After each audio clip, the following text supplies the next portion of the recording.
setiap kali nampak kanak-kanak, Nabi akan panggil kanak-kanak.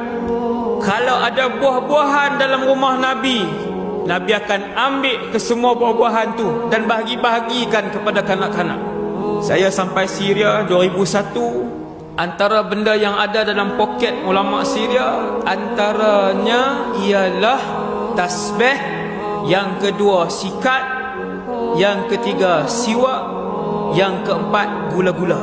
Saya pun heran, mereka ni buat gula-gula ni. Bila berjalan jumpa dengan budak, dia akan keluar coklat, gula-gula tu dia bagi. Dia buat macam tu. Keluar, dia buat macam tu, budak tu ambil. Terima kasih pakcik. Dia sembang dengan kawan dia apa? Baik pakcik tu. Budak bila dia lafaz, budak dia tak pandai menipu. Baik itu menjadi doa yang datang daripada hati budak tu, lalu dimakbulkan oleh Allah Subhanahu wa taala. Rupanya itu sunnah Nabi sallallahu alaihi wasallam.